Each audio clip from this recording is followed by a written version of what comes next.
This time is different, he told himself. Sure, the same pressures that pushed him way out here were in fact the same as the last time, and admittedly getting worse. But this time had to be different. It just had to be. There would be no more chances after this. Cooper Tyler had never considered himself a man given to lowly vices and frivolous luxuries. So for him to take the very last of the family's belongings and pawn them off to buy, of all things, passes to a claim. A claim in a silver mine. A silver mine that was abandoned. An abandoned silver mine in remote Alaska. Alaska, which was 2,500 plus miles away on the other side of the U.S. What was he possibly thinking, he thought to himself. People were too poor to finance working the property on their own. So what the ingenious owners of the mine had done was basically work out a communal timeshare where hopeful pet rock owners could lease the land together for a period of time. No, he was a prudent man, and as so, he wasn't going to give in to such wild, speculative, and impulsive actions. His was a consistent and steady world of selling second-hand government war bonds, safe and reliable. His hands weren't made to become callus-ridden, leatherized mitts. No, he was prudent. He obeyed all the rules, did what was expected of him. He went to school, got a job, got married, had kids, saved his money, bought government bonds, and invested in his company's private pension fund. So when the banking system went belly up and the markets in lockstep, so did his job and pension along with it. Yes, he was no speculative gambler. He was prudent. So he wondered, as the snowflakes melted against his face, what was he doing here? Here in Alaska, hoping to strike it rich and come back home to the family that he left months ago as a hero. His son, Little Cooper, the youngest of his four, would be waiting eagerly, scouring his old man's hands for gifts. His wife, Morgan, would be there making busy with cooking and cleaning. She was a dutiful wife. Indeed, she was. But be that as it may, she could not understand Cooper's recent fascination. No, obsession with what she referred to as pet rocks and pieces of metal. She could never understand his determination to spend their hard-earned money on silver and gold and copper and who knows what else. Even worse was his mother-in-law, who in an attempt to deflate him would say, "You can't eat silver and gold." It would always serve to agitate him, and she knew it, whether it just be financial ignorance, spite, or a combination of the two. It never fell short of reaching its goal. Just for once, he wished the people around him would be supportive of his endeavors, or at the very least not try to hinder them. After all, it was for all their benefit he was doing all of this. He was trying to soften the blow of what was occurring, maybe even stave it off and come out ahead on the other side of things. He could see the state of things clear as day. After all, those behind the strings said it for all to hear, that the way of life as we know it would change as nobody in written history could recall. Cooper didn't take the words of those elitists for idle talk, like Mr. Patsy, his wife's father. John Patsy had believed in the old ways, and so unquestionably rested his faith and entire family nest egg into the markets. He would quickly dismiss Cooper whenever the subject of an engineering attack on their way of life was brought up. He would say it was tinfoil hat conspiracy theory. Mr. Patsy would often follow this with a barrage of comments like, "I will never understand what my daughter sees in you," or, "No wonder you haven't moved up at work." That was 2 years ago. 2 years, almost to the day, that Mrs. Patsy found what was left of the family patriarch in his home office, slumped over his desk, face down, ironically, on a black and white headline which read, "Played for Patsy's." That very Monday morning, the markets opened at a paralyzing 80% drop. Apparently, the Friday evening before, the bank suffered some sort of weird dead shock and collapsed, Large institutional investors had got wind and liquidated their positions in some sort of coordinated exit out of the stock market. So when the markets opened, margin calls went out, calling in payments from all over, leveraged investors requiring them to pay their debts in full or have their shares sold off.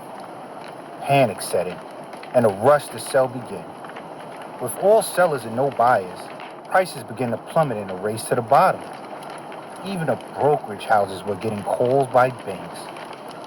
Everybody was hemorrhaging, and individuals and institutions who weren't part of the club bled out simultaneously.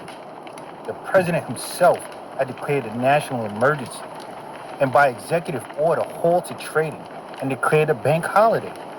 But by then, the damage had been done, and a cascade of businesses, facilities, hospitals, and services had been obliterated. It was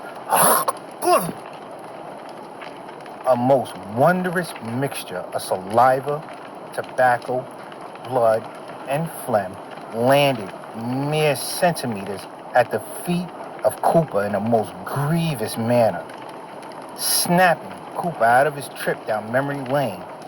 Quit your daydreaming, cupcake. Snows are falling and this silver ain't going to dig itself. Damn it, Dixie, Cooper exclaimed. Must you always do that? Well, excuse me, Your Highness. I forgot how delicate you city boys are. What is it, Dixie? Cooper was in no mood for her backwater nonsense right now. Relax, sugar. Just letting you know Cassie's crew just blasted and cleared up the clear. You'll be wise to do it. Good mind before they start to open up that new level.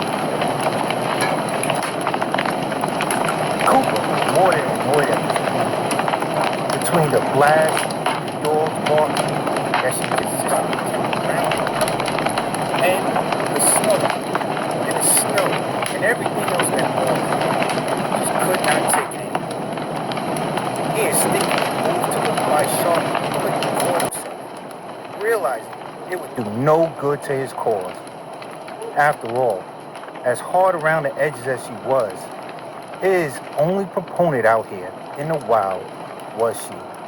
And as a stakeholder and mine owner representative, her word was as good as gold, both literally and figuratively, as a word from her could extinguish one's debt or be used as credit to obtain both goods and services.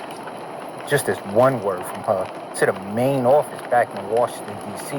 could mean trouble for any person beholden to the mine owners and any of their vast numbers of subsidiaries, associates, and so forth.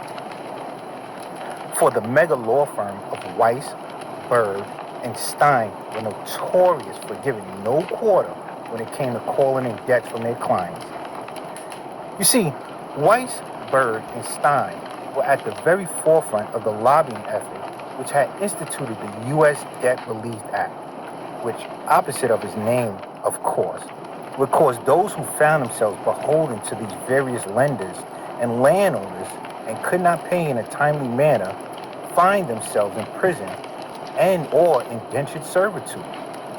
The law had it, so even if a man dropped dead cold manufacturing cheap goods in prison, his wife and any of his legal-age children would be required to service that debt, and any newly associated transfer of debt fees and taxes along with it. So it was with his dear wife and mother-in-law. Cooper assumed Mr. Patsy's massive debt to the partners of Weiss, Berg, and Stein. For Mr. Patsy's leveraged shares in a supermarket franchise operation, which had to shutter its doors due to the unescapable rise in food prices due to inflation. Coupled with the lack of jobs and cash available, made it so people could not afford to buy food. And then it became fine food, as the government ration cards became useless, as shortages from the lack of food producers producing food, because as their costs increased, the government prohibited them from increasing the cost of their goods, leading to shortages as they refused to operate at a loss. So while working as a day laborer moving liquidated furniture from failed businesses now owned by the partners, It so happened a coworker of his mentioned that his wife's sister had just got a managing job out in Alaska at a mining camp that was looking for people to work a series of precious stones and mineral claims. The firm had took over when the owners of said claims failed to repay the partners for exploration loans and cash injections they received. They were offering land leases in a claim. You work for a 50% commission on anything recovered, although there was a catch. The partners required the minimum payment on any original due debt each week, and before the claim could be worked on one's own behalf, all debts must be paid in full. To top it off, passage to the claim, food, room, and board were all the responsibility of the individual. It was a crap deal, but it was the best one he had heard of, and it provided a chance at giving his family a better quality of life, one that was debt-free. The competition to get a spot was more than fierce. It was impossible to even get an audience to apply unless you knew someone already connected. And Cooper did. His friend from work told him his sister-in-law was looking for someone to assist her in keeping the finances of the partners in which she was now a steward over. He would be willing to arrange a meeting because she would be in town this week, but warned Cooper she was a different type than he was used to and could at times be very overwhelming, to put it. Cooper was in no way willing to miss out on his chance at financial salvation for his family. I got this, Cooper thought to himself, and with that, the meeting with Dixie May had been arranged. Now, Dixie was the sort of woman that most certainly left an unforgettable impression, both by feature and personality. She was a natural blonde and sported her curly shoulder-length hair in a high ponytail, followed by a 1-2 punch combination of gray and green eyes that would rival any Clearwater Caribbean sea. So naturally, one would wonder how it came to pass that such qualities existed in a being that stood at a whopping 6'5" and weighing over 320 pounds. Dixie May dominated any room she walked in, or rather awkwardly globbed into some sort of unnatural, hobbled-up, glided limp. No longer could you see her ankles as the folds of what would have once passed for calves oozed over her feet disproportionately. The same for the best described as sweat-plagued pig-like skin that covered her arms and torso. Gazing at her was like being lied to, as if she was meant to be a beautiful thing on face value, but was a completely different and insidious thing in reality. One could not take his eyes off this woman. Likewise, she could not take her eyes off of Cooper. Cooper had elaborated on his impressive resume working for a top institution, his stellar reputation, and his hard work ethic. But Cooper knew all too well what got him his spot on the claim, because Dixie had made it quite clear as to how he would secure and keep his spot. As he globbed over to the auxiliary officer's warehouse door, she shut it, locked it, and paused facing the door. Taking in a massive heaving breath, Dixie slowly turned. The gnarled and disheveled look on her face, coupled with her size, was paralyzing. She smiled grizzly and said, "Well, sugar, everyone has to pay dues to someone, and your due is due, so you better make this worth my while." Cooper never mentioned the incident to anyone. "Hey, space cowboy, did you hear what I said? You'd better get in there. You only have 3 days left before your weekly payment is due, unless you was planning on getting an extension, in which case I'm sure we could figure something out." "No," Cooper quickly replied. I was just on my way in, and everything is on schedule. You'll have your payment." And with that, Cooper put out his campfire, gathered his snow-covered gear, and quickly made his way towards the mine shaft's opening. As he thought to himself, just one good nugget, could change his life. Just one